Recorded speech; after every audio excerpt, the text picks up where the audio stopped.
बहुत ही सत्कारयोग हाजरीन,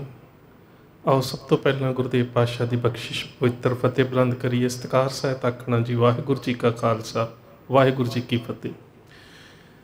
तुहाडे नाल कुछ विचारां किसान संघर्ष के बारे, केंद्र की राजनीति बारे, सूबियां की राजनीति के बारे और जिहड़ा साडा कह सकते हो कि किसानी कानूनां का मसला है कि ਜਿਹੜੇ बहुत ਵੱਡੇ सनती घराणिਆਂ ਨੂੰ आर्थिक लाभ पहुँचाने के वास्ते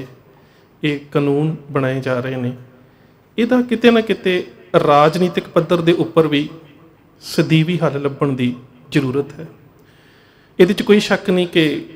किसान संघर्ष इस वेले अपने पूरे वेग दे विच है, सिखर के उपर है, जिथे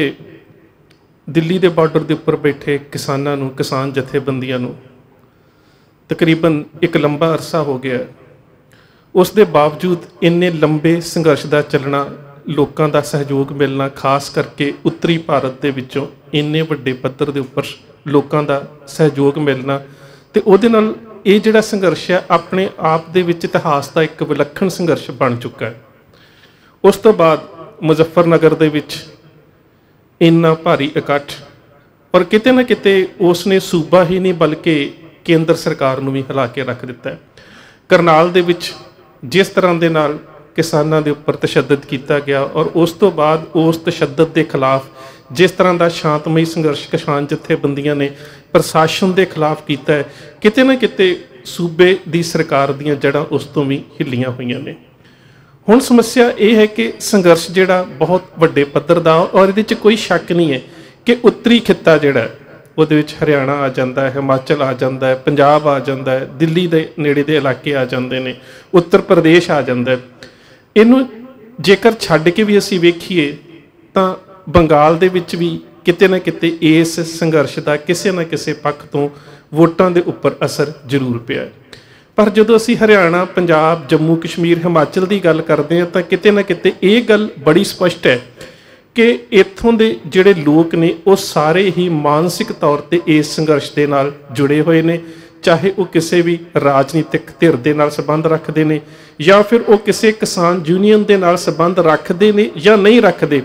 पर आ जाके ये गल स्पष्ट है कि जिन्ने भी इस उत्तरी खित्ते के लोग ने वो सारे ही इस संघर्ष के नाल मानसिक तौर पर जुड़े हुए हैं। हरियाणा ते पंजाब ने आरंभता की क्योंकि किते ना किते ये जिहड़े 3 खेती विरोधी कानून ने, चाहे इस दे विच ट्रेड एंड कमर्स की गल आउंदी सी, कॉन्ट्रैक्ट फार्मिंग की गल आउंदी सी, एसेंशियल अकोमोडिटी एक्ट जिहड़ा है उहदे विच सोधां दी अमेंडमेंट्स की गल आउंदी सी। इस करके सब तो पहला संघर्ष नूं आरंभ करन दा सेहरा पंजाब ते हरियाणे दे किसान जथेबंदियां ते किसानां दे उपर जांदा है। जम्मू कश्मीर के लोग धारा 370 टुटण तो बाद पहला ही केंद्र के नाल किसी न किसी रूप दे विच कह सकते हैं कि विगड़े हुए हैं। कुछ दिनों तो हिमाचल के जिहड़े किसान सेब उत्पादन करते सीगे ते जिस तरह के नाल उन्हां दा सेबां दा जिहड़ा रेट डिग्गिया है, किते ना किते वो भी वड्डे सनती घराणिਆਂ तो जिस तरह के नाल उन्हां नूं सेक लगा है ते जिस तरह के नाल सेबां दे उत्पादन करने वाले जिहड़े वीर ने वो दुखी होए ने, तां उन्हां ने भी किते ना किते इस गल नूं मन्निया है कि केंद्र की हुकूमत वालों जिस तरह के नाल वड्डे सनती घराणिਆਂ नूं लाभ पहुँचाने के वास्ते जिहड़ियां स्कीमां दा जां जिहड़े कानूनां दा आसरा लिया जा रहा है, इहदे तो पंजाब ते हरियाणा नहीं बल्कि होर राज जिहड़े ने वो भी असर अंदाज होणगे। कर्मचारी जिहड़े ने वो केंद्री सरकार तो किते ना किते किसी न किसी रूप विच तंग ने। हुण गल ये है कि जिन्ना चिर तक राजनीतिक महाज के उपर कोई तब्दीली नहीं आउंदी उन्ना चिर तक इस समस्या का सदीवी हल नहीं लभ्या जा सकता। राज सरकार बेशक पंजाब दे विच भी केंद्र की पार्टी वाली सरकार नहीं है, कांग्रेस है, बंगाल दे विच भी केंद्र की विरोधी धिर है, पर केवल ते केवल राज सरकारां जिहड़ियां ने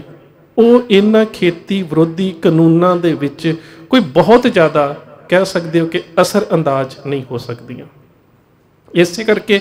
सब तो वड्डी लोड़ है कि जिस तरह के नाल अज इस संघर्ष नूं लोकां दे वल्लों वड्डे पद्धर दे उपर कह सकते हो कि एक जन समर्थन मिलिया होया है, ਤੇ ਉਸ ਜਨ ਸਮਰਥਨ ਦੇ ਵਿੱਚੋਂ ਕਿਸੇ ਨਾ ਕਿਸੇ ਰੂਪ ਦੇ ਵਿੱਚ ਇੱਕ ਰਾਜਸੀ ਬਦਲਾਅ ਲਿਆਉਣ ਦੇ ਜਿਹੜੇ ਲੱਛਣ ਨੇ ਉਹ ਵੇਖੇ ਜਾ ਸਕਦੇ ਨੇ ਔਰ ਉਹ ਜ਼ਰੂਰੀ ਵੀ ਨੇ।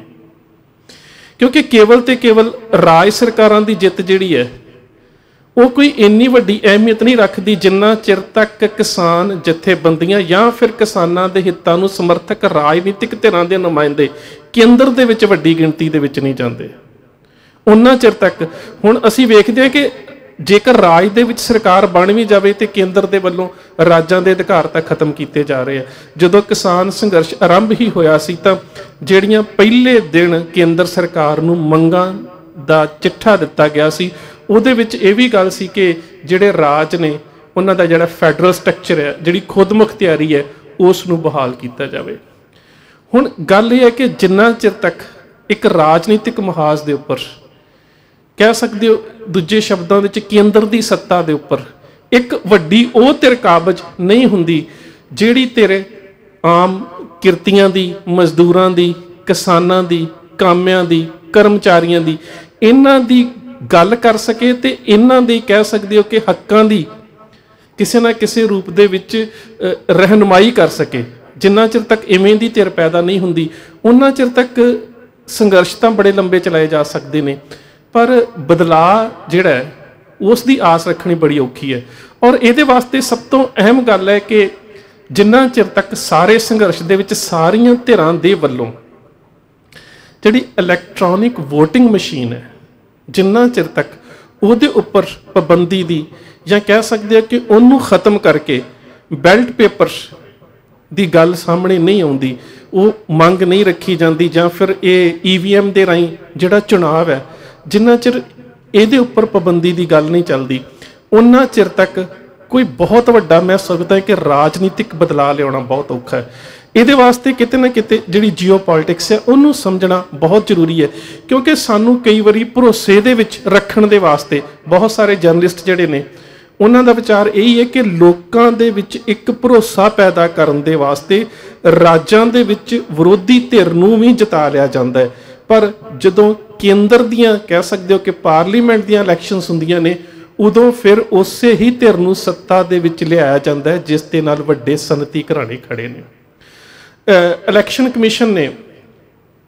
ਇੱਕ RTI ਦੇ ਵਿੱਚ ਦੱਸਿਆ ਕਿ ਜਿਹੜੀਆਂ M3 ਜਿਹੜੀਆਂ ਲੇਟੈਸਟ EVM ਮਸ਼ੀਨ ਨੇ ਉਹ ਜਿਸ ਕੰਪਨੀ ਦੇ ਕੋਲੋਂ ਖਰੀਦੀਆਂ ਜਾਂਦੀਆਂ ਨੇ ਉਹ ਕੰਪਨੀ NXP ਹੈ। ਹੁਣ ਥੋੜ੍ਹਾ ਜਿਹਾ ਇਸ ਨੂੰ ਕਹਿ ਸਕਦਾ ਕਿ ਸਹਿਜ ਦੇ ਨਾਲ ਤੇ ਠਰੰਮੇ ਦੇ ਨਾਲ ਇਸ ਵਰਤਾਰੇ ਨੂੰ ਸਮਝਣ ਦੀ ਲੋੜ ਹੈ। ਹੁਣ ਉਹ ਕਹਿੰਦੇ ਨੇ ਕਿ ਮਸ਼ੀਨਾਂ ਜਿਹੜੀਆਂ ਨੇ EVM ਮਸ਼ੀਨਾਂ ਜਿਹੜੀਆਂ ਨੇ ਉਹ NXP ਕੰਪਨੀ ਦੇ ਕੋਲੋਂ ਖਰੀਦੀਆਂ ਜਾਂਦੀਆਂ ਨੇ ਔਰ ਇਹਨਾਂ ਦੇ ਜਿਹੜੇ ਹੈੱਡਕੁਆਰਟਰ ਨੇ ਨੀਦਰਲੈਂਡ ਦੇ ਵਿੱਚ ਤੇ ਅਮਰੀਕਾ ਦੇ ਵਿੱਚ ਨੇ। ਹੁਣ ਜਿਸ ਦੇਸ਼ ਦੇ ਵਿੱਚ ਇਹਨਾਂ ਮਸ਼ੀਨਾਂ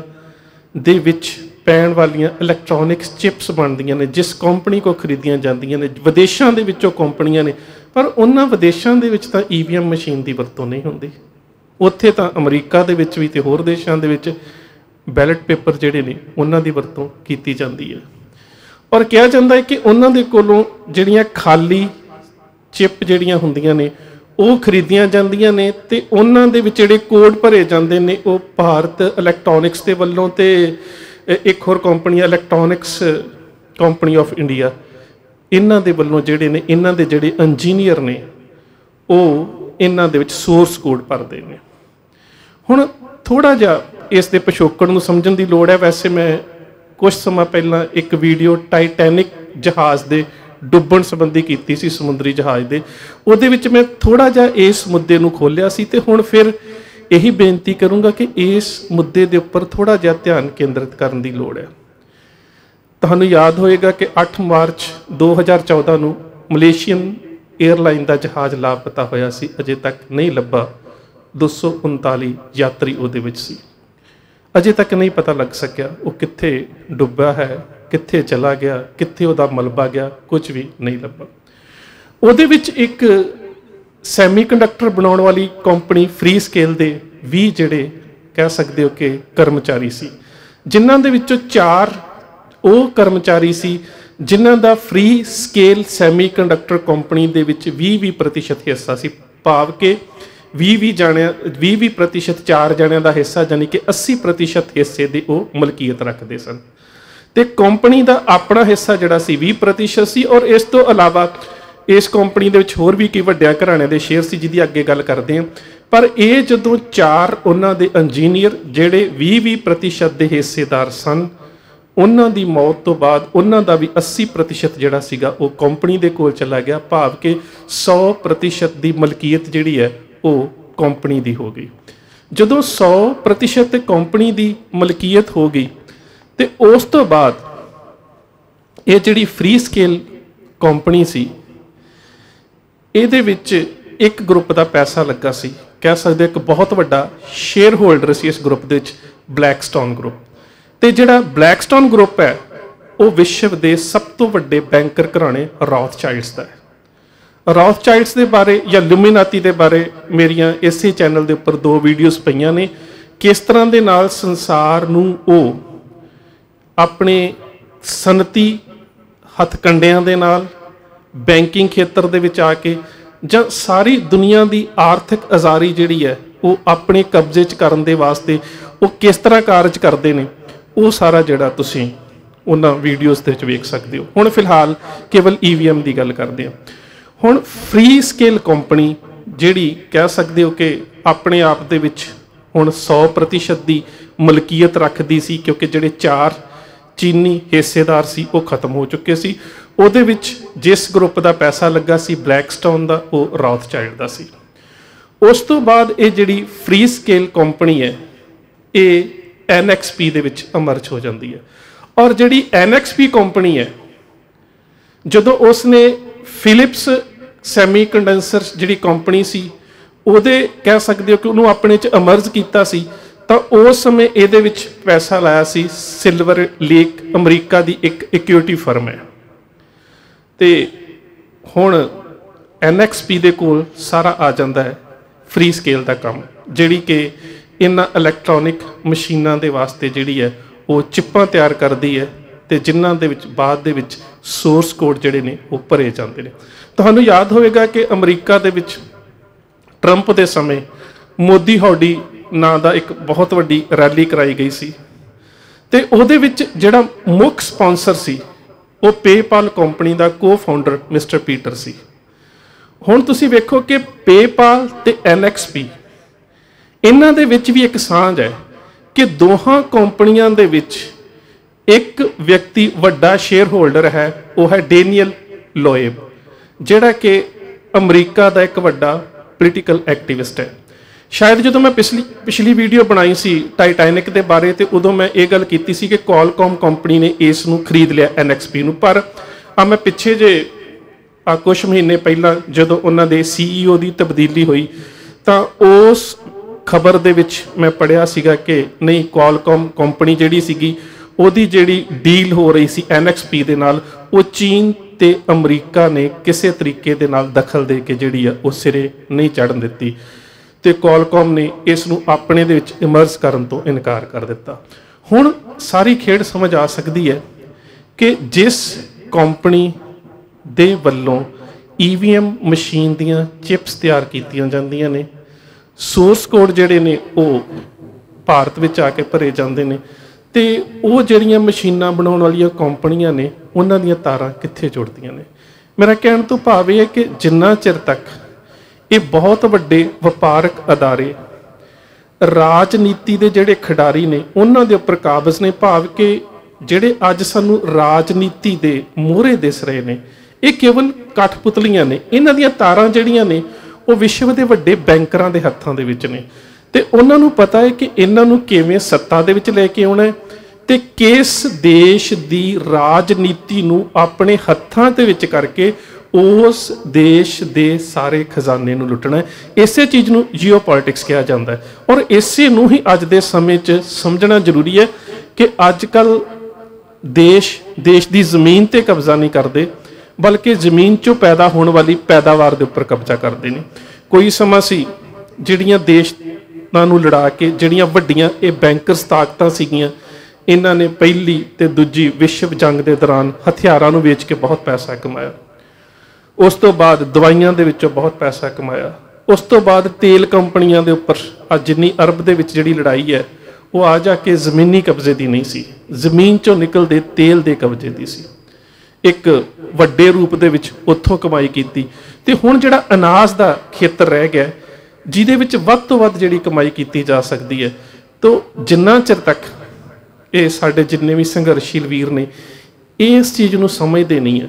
ਕਿ ਜੇਕਰ ਇਸ ਸਾਰੀ ਸਮੱਸਿਆ ਦਾ ਸਦੀਵੀ ਹੱਲ ਲੱਭਣਾ ਹੈ ਤਾਂ ਕਿਤੇ ਨਾ ਕਿਤੇ ਰਾਜਨੀਤਿਕ ਸੱਤਾ ਦੇ ਉੱਪਰ ਉਹ ਇਮਾਨਦਾਰ ਵਿਅਕਤੀ ਹੋਣੇ ਚਾਹੀਦੇ ਨੇ ਜਿਹੜੇ ਸੱਚਮੁੱਚ ਇਸ ਦੇਸ਼, ਕੌਮ ਤੇ ਲੋਕਾਂ ਦੇ ਭਵਿੱਖ ਦੇ ਬਾਰੇ ਸੋਚ ਸਕਣ। ਕਿਉਂਕਿ ਅਜੇ ਤਾਂ ਬੇਸ਼ੱਕ